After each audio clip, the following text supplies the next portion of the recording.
The title of this PowerPoint is Vocabulary Instruction. It's a topic that's very important at all grade levels or age levels that you might be working. Why is it important to address it? Remember that language development impacts all later development. In an earlier module, you learned about the Hart and Risley study and how that early language affects later work in elementary, middle school, and so on. Children come to school with different receptive and expressive language abilities. The receptive is how they take in information, and the expressive is what it is that they can put out through language or writing.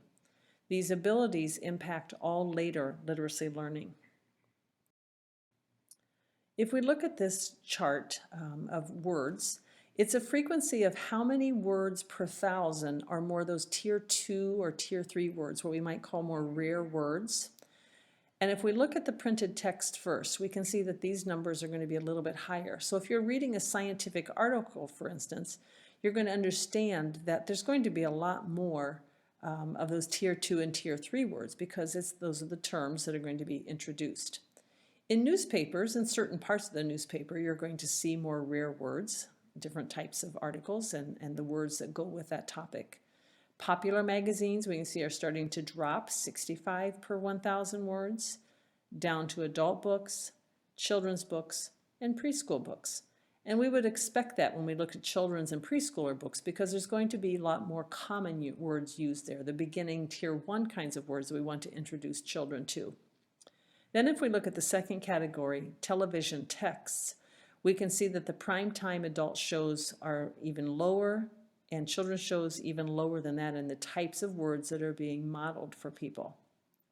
And finally, in adult speech, when we look at expert witness testimony, we would expect to see more. But remember, these expert witnesses also have to explain it in a way that the jury is going to understand. So if they're using the more tier 3 types of words, they're going to be sure to explain it. And then we look at college graduates as they're talking to friends and spouses. In our normal conversations, we may not have very many rare words unless they're talking about a specific topic. The important part about this information, though, is to show that we're going to learn a lot more of those higher tiers of language in our conversations and face-to-face experiences. So what does this mean for us as teachers? All vocabulary learning will be connected to what you already know. So we need to think about being very intentional about making direct connections to what students already know. So if we're introducing some words, maybe you've chosen 2 or 3 vocabulary words you want them to know, or in a guided reading group, words that are going to be in a text that they're reading, we want to always try to make a connection from what do they already know, where they might understand, to this new word. It just helps all of us in our learning to have some type of a connection. That's how our brain works. It organizes information. We also need to understand that vocabulary knowledge is incremental. There are degrees of knowing. We all have words in our vocabulary that we've maybe heard before. We couldn't maybe define it, but we kind of have an idea what it means. We have other words that we've learned, maybe educational types of words that you know very well, that you maybe use in your conversations and maybe in your writing. But then finally, if we want it to go deep into where we really can read, understand, and use a word, it takes multiple exposures to the words and opportunities to actually use the words, not just read the words. There is a relationship we know between vocabulary and then also what we comprehend if we are reading or listening. We know that reading comprehension is the goal of all reading. Otherwise, there's no purpose in reading. You might have had students that can read, it seems like every word on the page, but when you ask them questions, they can't answer them. They don't understand what they've read. So they might have strong decoding skills, but not, again, understand the vocabulary that's in that piece of writing.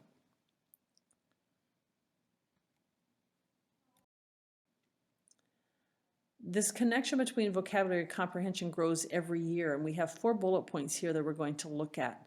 If we think about that the types of reading texts are going to get more complex as students go through school, then we can understand that there is going to have to be a strong connection between the words they're reading and if they're understanding those. So let's look at kindergarten first.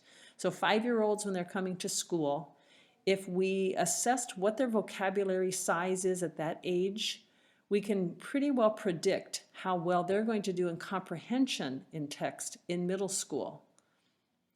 If we have students with poor vocabulary still by 3rd grade, we're going to start seeing in 4th and 5th grade declining comprehension scores. So whether it's on assessments that you give in the classroom or standardized tests, more and more words in passages that they read in 4th and 5th are going to be those upper level tier words, and that's not common in a vocabulary if you have a poor vocabulary.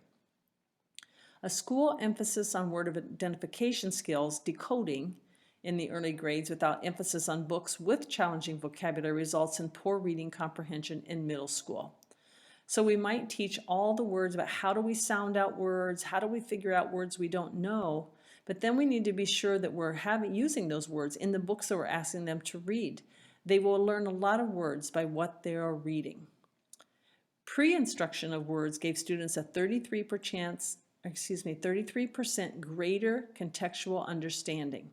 In other words, if you're going to have them read a book in reading group or a chapter in a textbook, if we look through and we think about what words do they need to know to understand this, then you want to introduce what those words are and what they mean. Be sure we focus on the meaning.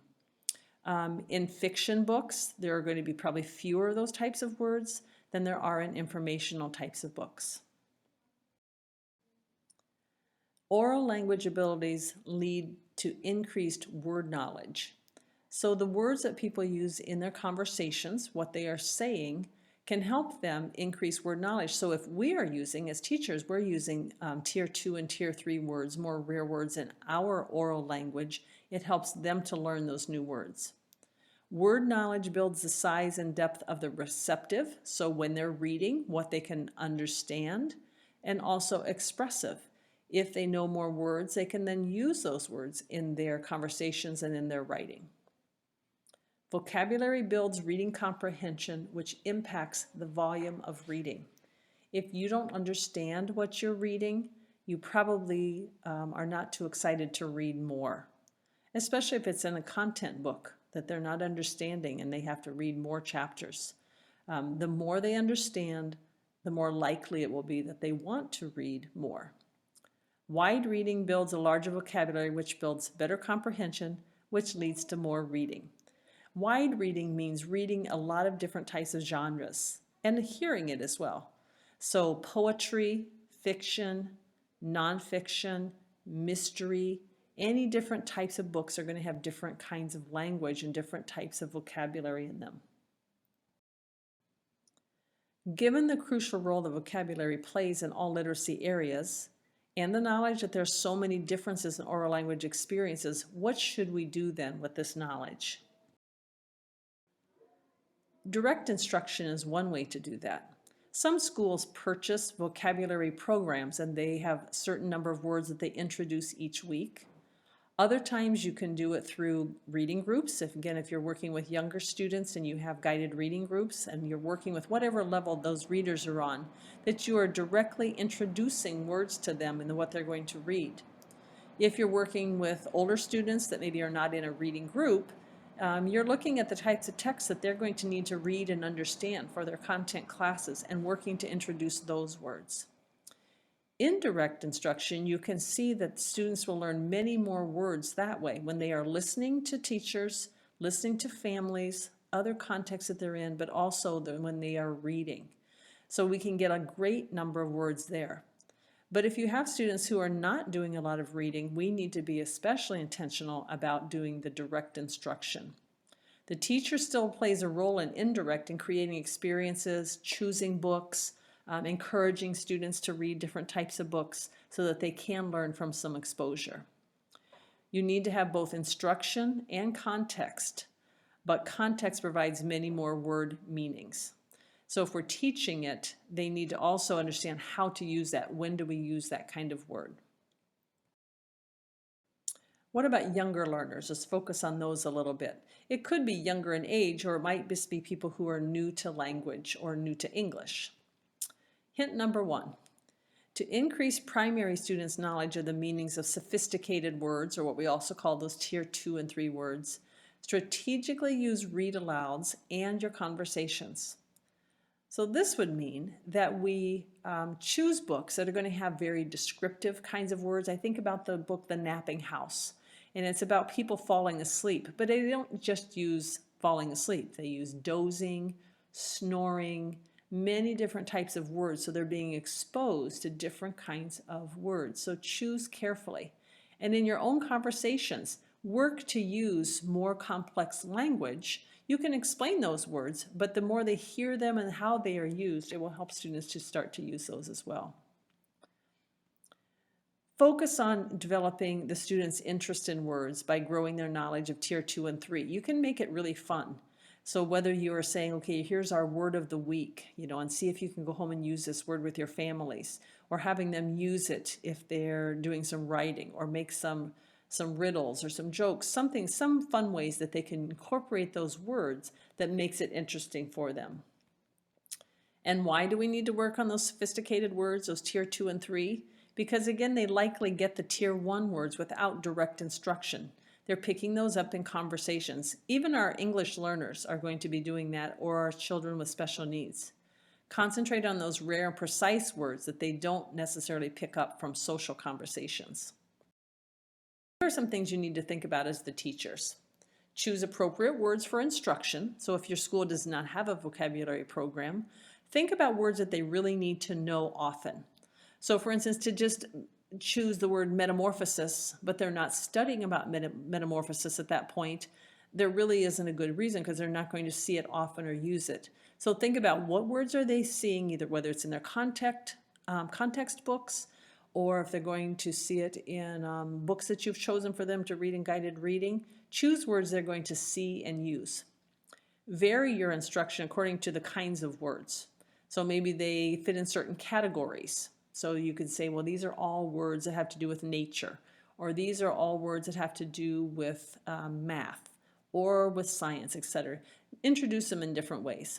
Provide some active engagement, ways that they can do it, and try to make learning fun whenever you can. So whether there's puzzles, whether they're acting things out with those words, find some ways that make it a little bit more fun. And older students like this as well. And then provide multiple exposures is one of the most important things. We do not remember things that we see once or twice, and especially if we introduce 5 new words every week, but we don't revisit those in the future, they're going to soon go out of their memory, and they won't go into long-term memory. So be sure that you're providing multiple exposures over time. So given all of this, what matters for kids when they're learning words? We need to be sure that when we're giving instruction that we go beyond just having students associate words with a definition. I know when I was growing up that we had a little booklet, and whenever we'd encounter a new word, we would put the word in, then we'd copy a definition from a dictionary. Well, if you never go back and look at those personal dictionaries, it's not going to really help you. You want to go beyond so they really deepen their understanding beyond just match the word with a definition. The complexity of the comprehension process requires rapid and rich access to word meanings.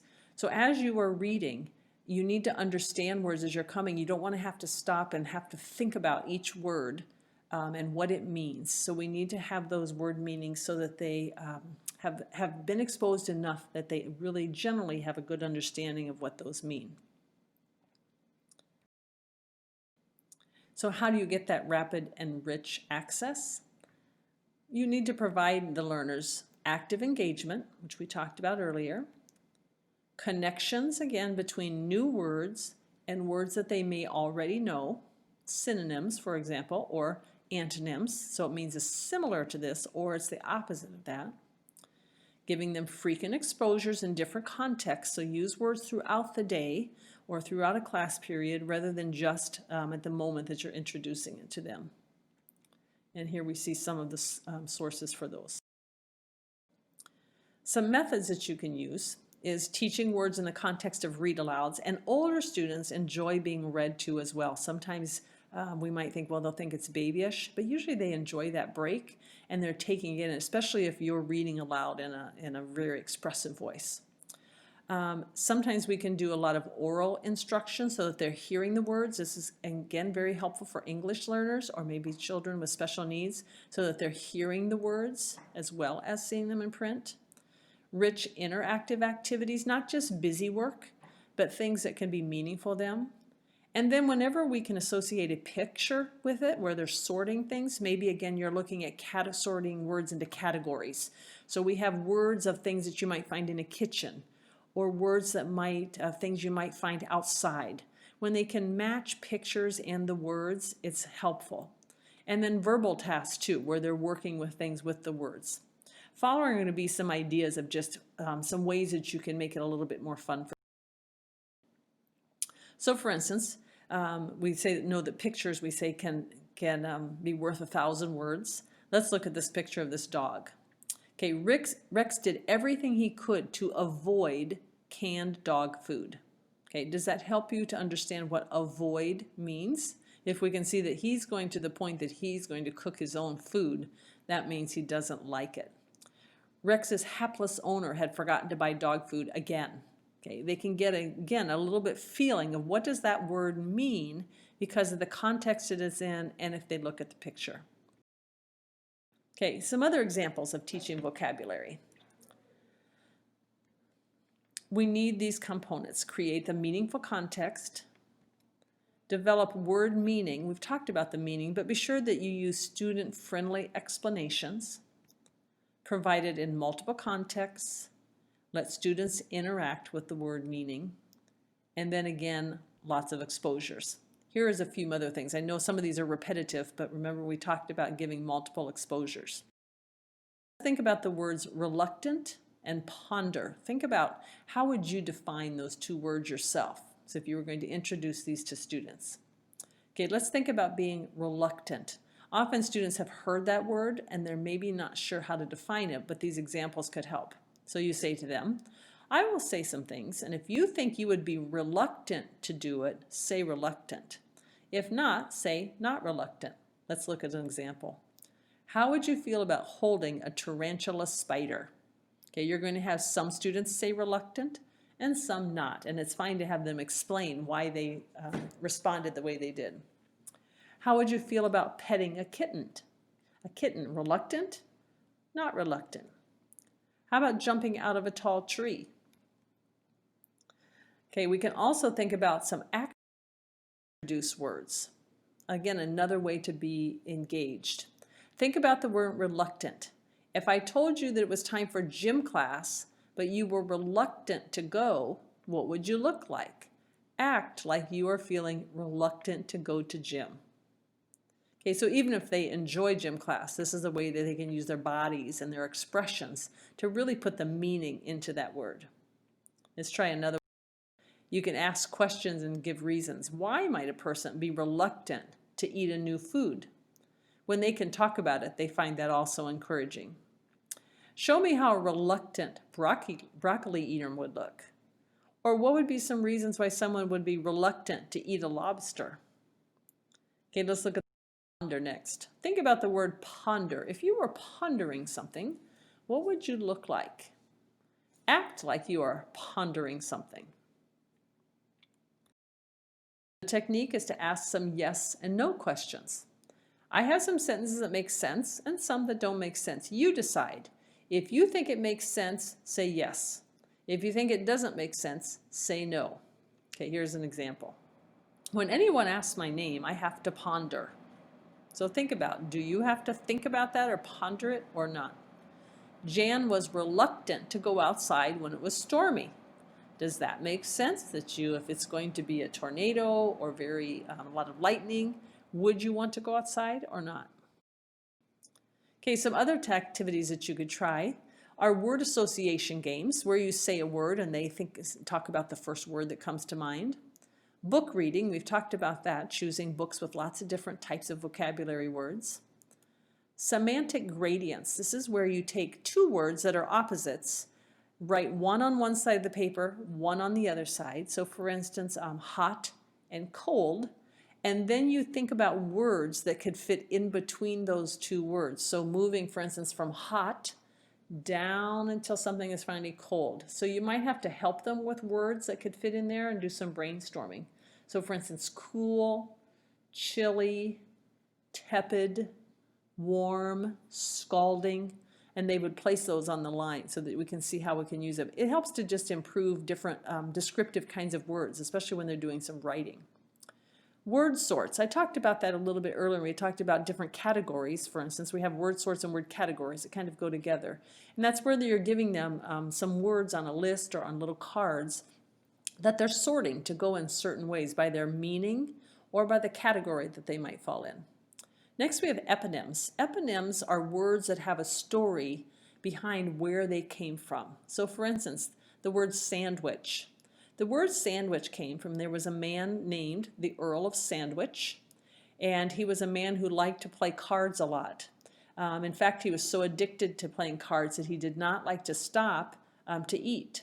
So he instructed his chef to find a way to create somehow so that he could keep eating without having to put his cards down and pick up a fork and spoon, for instance.